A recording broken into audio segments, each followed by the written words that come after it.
Hey everybody, and welcome back to Life with Lolo. It's time for our weekly recap of Real Housewives of Atlanta. This is season 13, episode 14, and it was titled "You've Got It, Haunted." All right, I know I'm already late, but before we get into this recap review, if you are not already subscribed to my channel, go ahead and hit that subscribe button along with the notification bell. And if you end up liking this recap review, go ahead and hit that thumbs up button along with the share button. All right, so like I said, I'm late. I've been trying to finish up with school and everything like that. So I've been really focused on that. And so I am behind on all of my shows. I have not done Queen Sugar.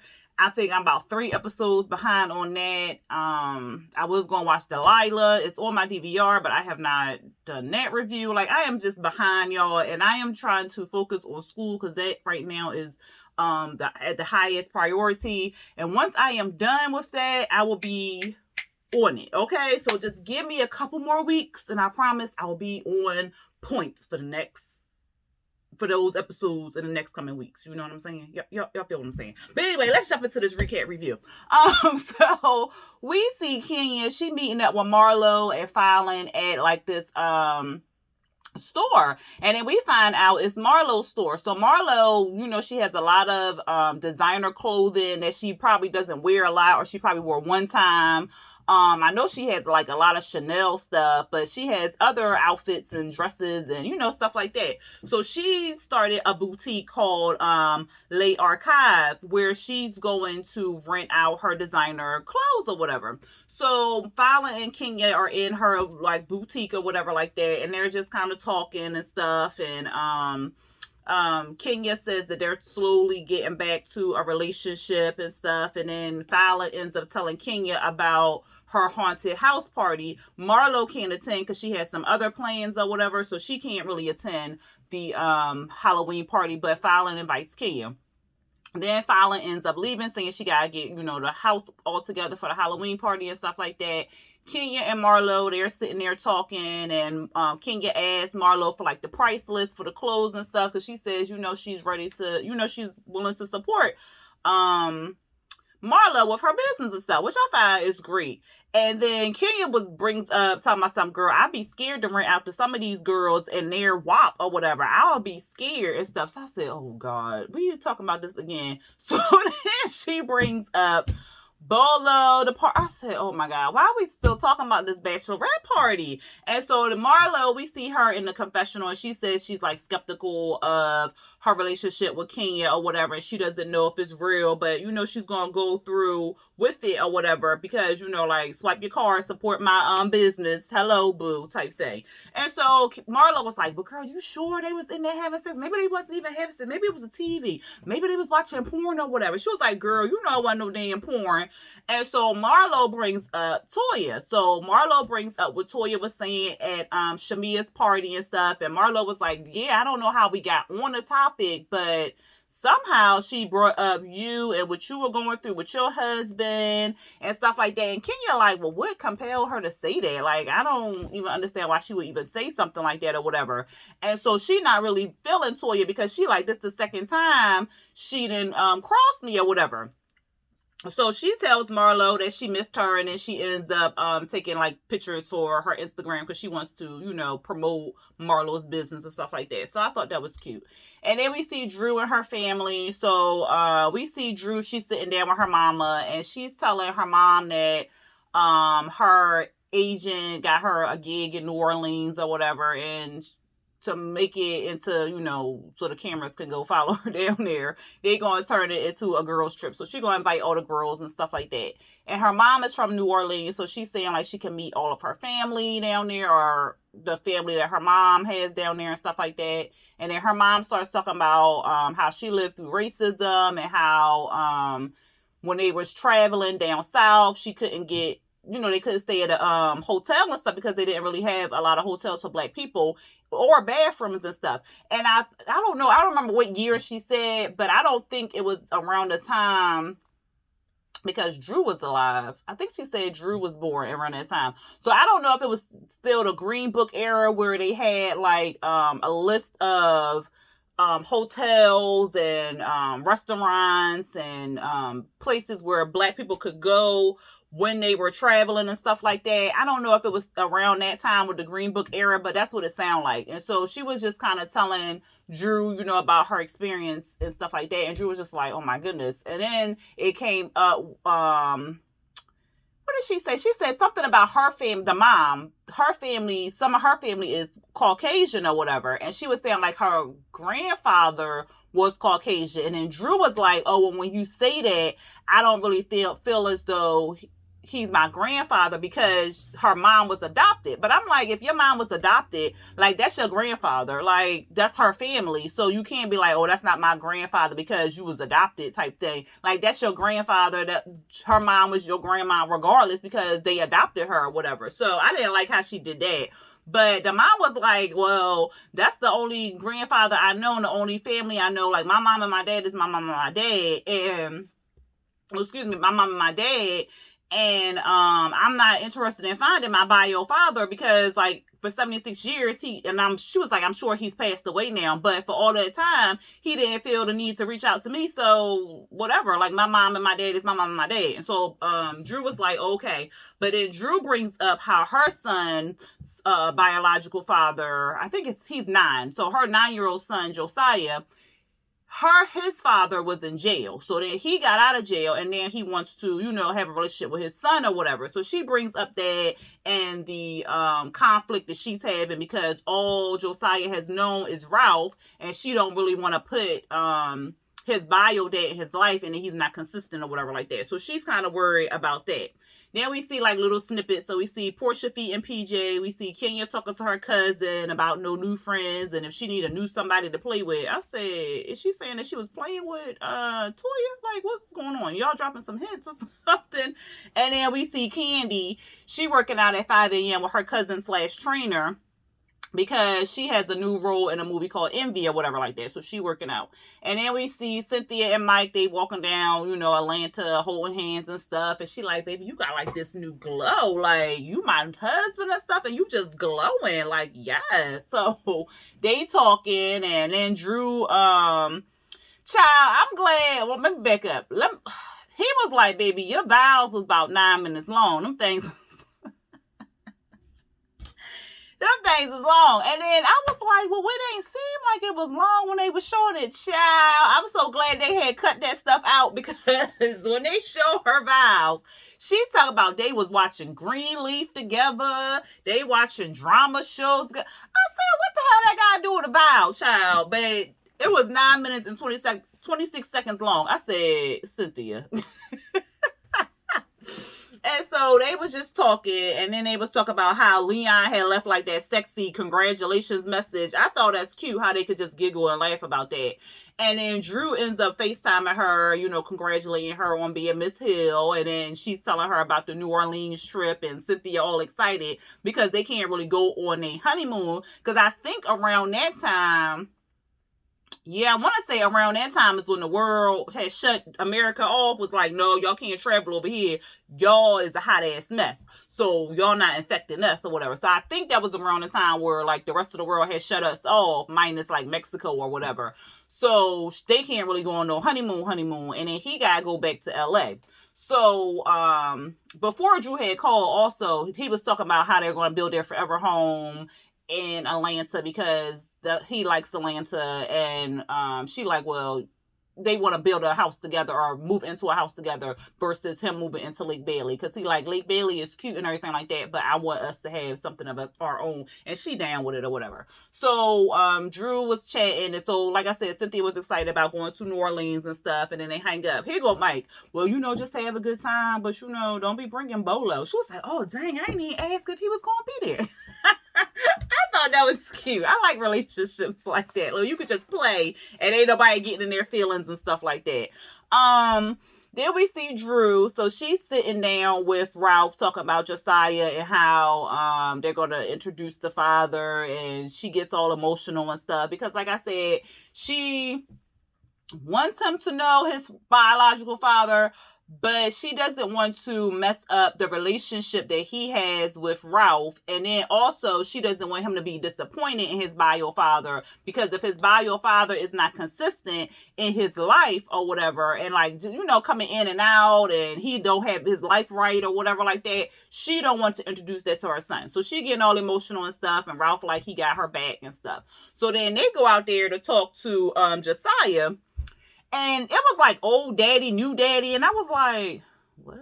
But that's just his dad. Like, why you just can't say, at least say bio dad or Ralph, like, say something. But old daddy, new daddy, girl, stop. So, Josiah wasn't really interested in the conversation. He ain't really want to talk about his bio dad. He don't want to see his bio dad. He don't want to talk to his bio dad. He just wants some sushi. And they kind of trying to convince him, like, well, you should get to know him. Like, he's your dad. And Ralph is like, well, you know, I didn't know my father, but I wanted to know my father because I am a product of him, and all this other stuff. And then he was like, well, okay, maybe. They was like, okay, you went from no to it, maybe. He was like, well, I meant like maybe like in the future, maybe, but not like right now. I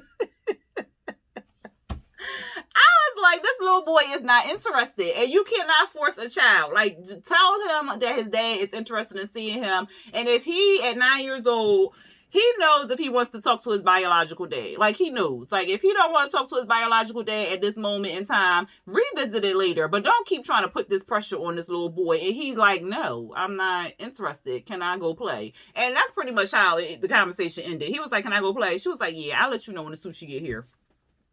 So then we see Fallon's Halloween party, child. And I'm with the girls. The party was boring. It wasn't no music. It wasn't no not maids, child. What am I talking about? It wasn't no like serving people. Like, not that you need somebody to serve you or whatever like that.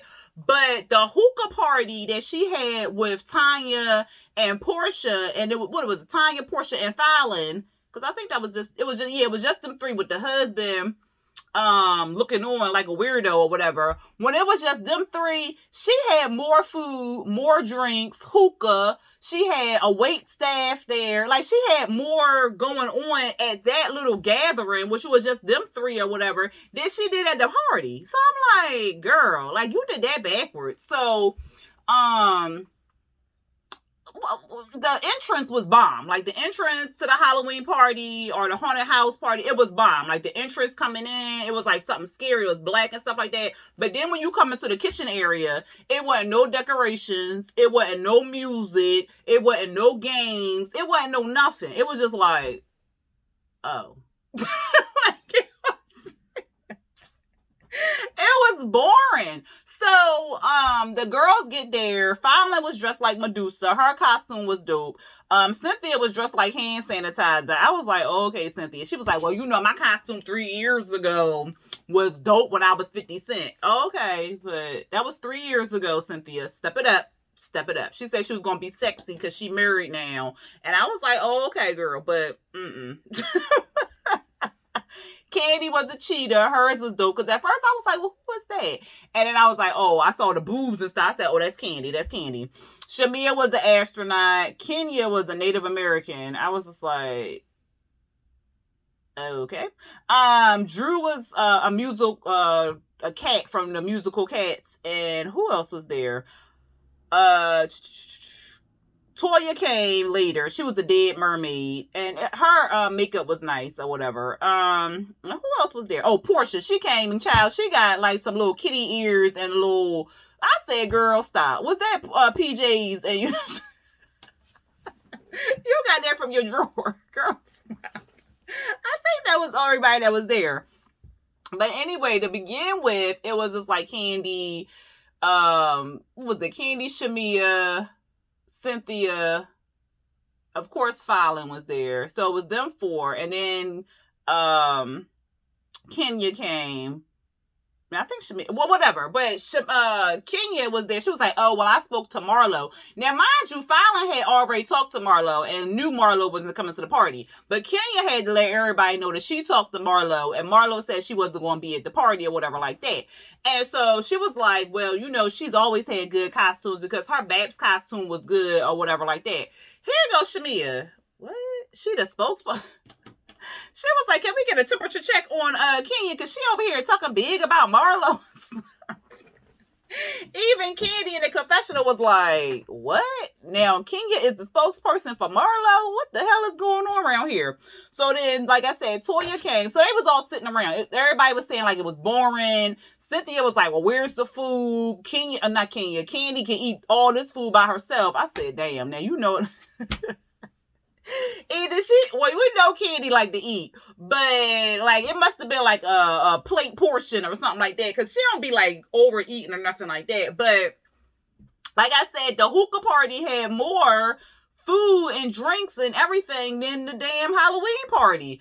And entertain. Well, did she have entertainment at the hookah party? I think I want to say it had music or something like that. I don't know, child. But they did more and had more fun at the damn hookah party than they did at this Halloween party. Toya ends up coming in there, and then Toya, she doing the most. Okay, I don't know if she had already turned up before she got there, or she was high or something before she got there, but she was doing too much. She was like, well, where's the servers? Like, can I get a drink? Can I get some weed? Like, can I do something to have some fun or whatever? Like, this is whack. Like, but by the way, your house is beautiful. Like, this is what married a 65-year-old will get you. Girl, sign me up. I said, who says that? Like, who says this at somebody's party or whatever like that? So, even Candy, like, girl, she doing too much. Like, you don't come up in nobody's house like that. Like, you get up and serve yourself just like everybody else did. And why are you talking about this man's husband? But she ain't say it to, she said it in her confessional or whatever like that. So then Fallon was like, you know what, whatever, I got it. Rich people don't talk like that. Only broke people talk like that or whatever like that. So Shamia and everybody start laughing and stuff. And then Toya is saying how her and Drew got like a love-hate relationship because Drew ended up taking her home or something like that after she left Shamia's party. And Drew was basically like, well, I just, got her in my car share because she was drunk and I didn't want anything to happen to her. So I took her home to her house or whatever like that. And so, Toya starts talking to, because somebody was like, well, let's get some shots or something like that. So then Toya started talking to Kenya, talking about, Kenya, you ain't, I've been calling you, I've been texting you, I've been reaching out to you, and you just been ignoring me. Like, why you ignoring me or whatever? You got a new boo or something like that? Just let me know so I can move on to the next girl or whatever. And so Kenya was like, well, you already moved on to the next girl down there in Charleston. I said, Lord, girl, is you really mad because she was kissing on Portia? So then, they start toasting to Cynthia being Miss Drew. Cynthia being Miss Hill. And then, because I was thinking Drew Hill. Cynthia being Miss Hill. And then going to New Orleans. And then Candy, they cheers to her getting a new movie role. And then Kenya was like, well, Toya, let me go talk to you. So she pulls Toya outside and they sit down or whatever. And she tells Toya that she's not happy with her because she basically told her what Marlo told her. Like, why would you discuss my business with the girls or whatever like that? And then Toya was like, well, I feel like you are ignoring me because or what happened. She was like, yeah, because I don't understand why you would take something back to them when they haven't done anything but be mean to me, demean me, and basically tell me to kiss their ass or whatever like that. She was like, well, I was trying to defend you. She was like, well, why would you try to defend me or whatever like that? And so she was like, well, my loyalty is to you, Kenya. She was like, no, your loyalty is not, and stop yelling at me. I'm not with that shit or whatever. So then Toya was like, well, I'm Trinidadian. That's how I talk. If you don't like the way I talk, then we don't need to be in a relationship or whatever. And so she was just like, but I'm not taking, yelling at me or whatever. And so this Toya was just like, well, you know what? I'm going back to the sea because I can't stand you. She was like, all right, whatever. She was like, you know what? Never mind. I'm not playing with you. I just want some love and affection and stuff like that. And she was like, no, you got it from Portia already or whatever. Something like that. And that's when Portia came in as a domestic cat. But she didn't know like Kenya and Toya was outside talking. So everybody was making fun of Portia little costume. Candy was like, her costume was weak. Like, that's all she came in. As late as she was, that's all she came in here with.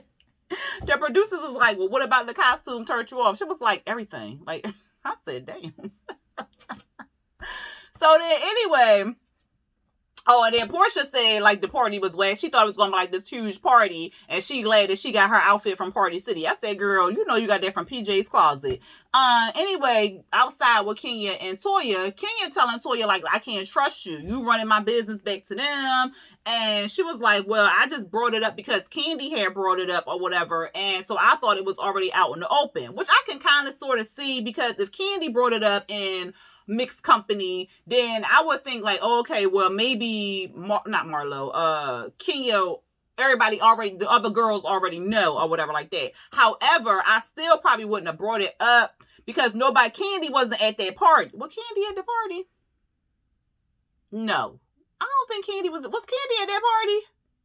No, I don't think Candy was at the party. So, Candy wasn't there to be like, yeah, or bring it up or co-sign what Toya was saying. It was just Toya, an alliance to Kenya, not Candy, Toya, and then it was already talked about or whatever like that. So, Toya should have kept her mouth closed because she already know that Kenya don't mix well with them other girls or whatever. So at any rate, Kenya was like, well, yeah, but you was bringing it up like it was an excuse for me to act the way I was acting, and I don't need no excuses or whatever, because I'm not the one who effed the strippers, and I'm not the one who was acting like a tramp and stuff, and it was just like all this extra stuff, and I'm like, is this really about the damn party?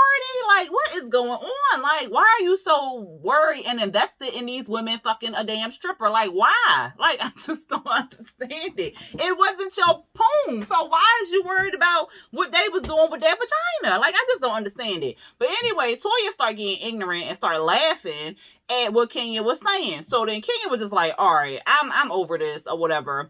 And so, she get up, they go back in the house. Fallon's still sitting in there. She mad. She talking about, because Portia was like, well, where Kenya and Toya at? She was like, oh, so Fallon was like, oh, the broke mermaid or whatever. She was like, not the broke mermaid. Like, what came in? What happened? Fallon was like, well, she came in here being disrespectful, talking about my husband's house and talking about this house, and you know that he's 65 years old. First of all, he's 10 years younger than that.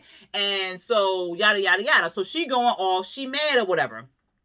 Toya come in, she basically like, look, I'm leaving. So she tells Shamia and everybody that she leaving and stuff. And Shamia was like, well, why are you leaving? She was like, because it's boring here. Like, I'm bored or whatever. So then she gets up and she goes to leave. She like, because Portia was like, well, let me walk you out. So she was like, well, no, Kenya, can you walk me out? Kenya was like, I'm not walking you out or whatever. So she was like, walk me out. She was like, I'm not walking you out. Portia asked, offered to walk out with her.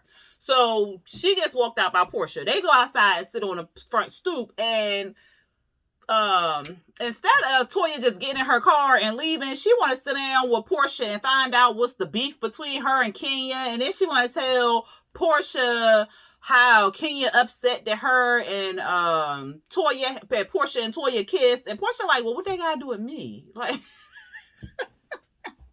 she like, that's a y'all problem. Like, I am confusion. Like, why are y'all, like, what do they have to do with me? That has nothing to do with me. Like, you shouldn't have ran your mouth about her business. Like, we already knew she was going to be upset. So, like, we told you that or whatever. So she was like, well, I'm just trying to figure out what's going on. And so then everybody else trying to leave. So then Kenya leaving. She like, well, how can I get back out? Because I don't know how I got in here. So then Cynthia was like, well, I'm going to leave. So then Fallon was like, all right, well, let's leave. So then at the table, it was just Drew, Candy, and Shamia. So they still sitting in there like, well, where everybody going? Everybody leaving and stuff like that. Kenya, Fallon, and Cynthia make their way out the front door, and then they see, what's her face? Toya and Portia sitting there. So then at this point, Portia gets up. She goes in the house. So then they're in the kitchen. So then Toya's like, well, I'm leaving because the energy is off and stuff like that. So Fallon is like, well, the energy seems to be off because you came in this house disrespecting my husband and stuff like that. And so Toya starts talking mad shit, like, well, that's why you got, because Fallon was like, well, at 31, I had 3 kids or something like that. And then here goes Toya, by 3 different daddies. And then Fallon said something about get off my property. She was like, the property ain't yours, bitch. And then keep your mouth, what she say, keep your mouth open, or I don't know. Toya was just talking a lot of shit. And so Fallon at this point was getting pissed off and was just like, you know what, fuck that bitch, I'm about to get at her. Because her voice changed. It wasn't all high pitched no more. It was like, yo, I'm about to get that hoe. Like, it was like real deep. So then the producers and stuff was like, no, you know, holding her back and stuff. So they brought Fallon back in the house. Charles Fallon ran through her house so fast. Here go Portia. I didn't even know that was her. The only reason why I knew it was her because her snakehead fell on the floor. I was cracking up. So then she was like, I'm about to beat her ass. She went in her closet and got a golf club and was about to go out there. Everybody looking like, what the fuck is going on? What happened? So then Cynthia coming there, she telling them what happened. So Drew like, oh, okay, I told y'all that's how she was trying at the in Charleston. I told y'all, and look what happened. Like, she just doing too much of stuff. And so then everybody pretty much left or whatever. It was a hot ass mess, but that's pretty much how it ended. I said this gonna be a mess, especially if they all go to New Orleans, Latoya and Fallon. Girl, bye. But anyway, that was the episode, y'all. It really wasn't too much or nothing, but something wrong with Toya. I told y'all from the giddy up that I did not like her. Something wrong with her. She seemed to want to cause drama and be like this big bad thing, but all she doing is making herself look stupid and making enemies, and I don't understand what the issue was. And I feel like she came there high or drunk or both. Like, she was on something because she was just blurting out stuff, and then she wanted to be served and all this other stuff. She was just a hot ass mess. She should have kept her ass at home. But anyway, y'all let me know what y'all thought about the episode down there in them comments. If y'all end up liking this recap review, go ahead and hit that thumbs up button. And if you're not subscribed to my channel, go ahead and hit that subscribe button along with the notification bell to be notified when I drop new videos. All right, y'all. Until next time. Peace.